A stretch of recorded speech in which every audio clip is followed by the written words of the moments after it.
Welcome to Crossroad Connection. We're speaking out for those left unheard. My name is David Schuring. I'm the president of Crossroad Bible Institute and the host of Crossroad Connection. Thank you for joining us. I have in the studio with me today a good friend and a pastor. His name is Mark Vandermeer. Mark is the pastor of New Life Community. What's it called? New Community Church. New Community Church, excuse me. New Community Church in Grand Rapids. And I say welcome back because you've been a frequent guest on our old radio program. And this is the first time, I think, on our web TV broadcast. So thanks for coming to be with us. Thanks for having me. Very interested in an update of what's going on at New Community Church. It's a unique church in that it's seeking to form a new community. It must be in the name there a little bit, right? All the time. You are give us a little synopsis. What is New Community about? Well, New Community Church has been a church about bringing the new community of Christ to people who are coming out of, any life issue, whatever it may be. Of course, with Crossroads, you reach out to those who are coming out of jail and prison, and as they are in prison to begin with, but of course as they come out too. And what we have become is a place that's safe for people who are dealing with any life issue. So every Friday night, what we do is called Community Recovery. And Community Recovery is a outreach that we've been doing for almost 14 years. And every Friday night we have a free meal, a recovery worship service, and then also 12 support groups that meet all over the building, and then dessert afterwards, of course, give people a treat. But what has been life-changing is that we have been seeing miracles being done by God every week on Friday nights. So that's a special evening, and you're reaching out to people that, churches sometimes don't make an effort to reach these folks, right? Because they're difficult. It's tough.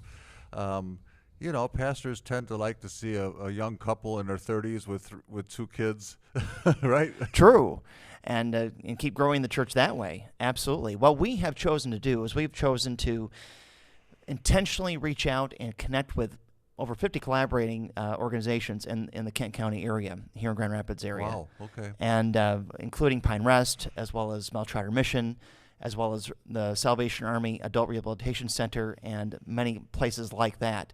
And we reach men and women who have been in and out of prison all the time.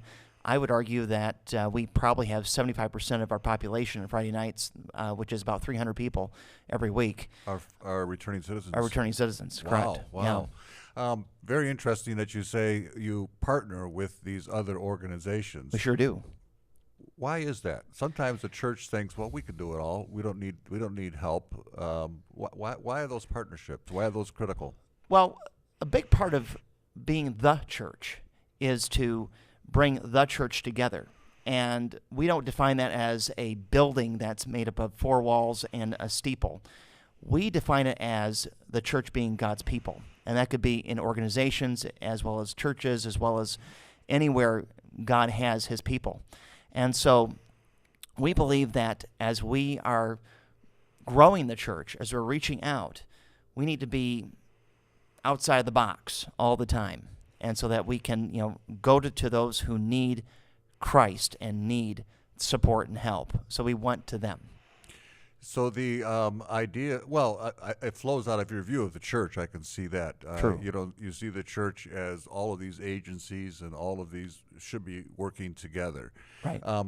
Is there something about it? And the reason I'm approaching this is to be encouraging churches to be open to returning citizens or ex-offenders, but yet I find sometimes the churches are not prepared to do so. They're not partnering with experts in the field, and so can get burned and then say, well, I'm not going to work with that population anymore. Am I speaking the truth?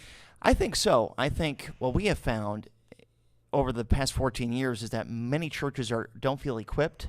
They don't feel they have a safe place, at least for themselves, to be able to receive returning citizens and returning citizens themselves. And things have happened and mistakes have been made, and especially for criminal sexual conduct and that whole debacle that we have to deal with daily. I guess what we have been encouraging churches to do is to explore many different ways of returning citizens, reaching out to returning citizens, because the way we do it may not work for them, but maybe there's another way. Maybe it's a mentoring couple, works with a returning citizen, something simple as that. And I've heard success stories coming out of the church that way. But I would challenge the church to develop ministry or develop their church to become a safe place for returning citizens to come and be assimilated into the general life of the church, where people intentionally want to get to know and connect.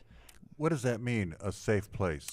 Well, a safe place means that a person who has been in and out of jail can come into a church building and be among God's people and feel that they're accepted. They feel that they can talk about their issues without being judged, and that they can build relationships and connect with people who call themselves Christians in a very meaningful way. I received a phone call just yesterday of someone who wanted help with helping a sex offender. Sure. He's out now, but he has severe problems, and he does claim to want help. Do you guys help sex offenders?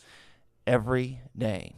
We help sex offenders in a few ways. First of all, we say every Friday night you can come to New Community Church, and we have a place that you can be where we have it well marked as far as where kids are and where adults are to be. So you do set up boundaries. We set up big boundaries, and it helps. It helps them, sex offenders, to not, because there are a couple things going on. First of all, the kids have to be safe, and they are protected, and we have that in place per our policy.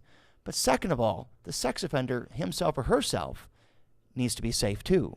So they're not falsely accused, they're not judged, they're not put in a place where it's guilt by association, right, or whatever it may be. And so far, they understand that? Correct. Yeah, that's wonderful. It's been good. And then I guess just to follow up, one of the other ways is that we refer to them to agencies that can help them as well. That's what I was going to ask. Yes. Because there's tremendous dysfunction there. Right. Frequently they were victims themselves, and then they become predators, and so they need help. So you have agencies that can help them. What did you say? Well, what we do is we work with the agencies that we've been working with for years. For example, Pine Rest or Salvation Army, and those two places do have programs that do address these issues, because a lot of them come through their programs having addiction issues, and so it's multi-layered. And so what they will then do is then cross-apply their services to their needs.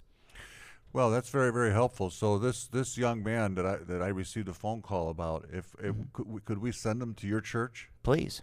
Okay, and then you could take it from there. Absolutely. My name is David Schuringa, and you've been watching Crossroad Connection, talking here with Mark Vandermeer, pastor of New Community Church here in Grand Rapids. An amazing story of how they are taking the gospel seriously and embracing the people that Jesus loves. Thank you very much for being with us, and we hope to see you again right here next week.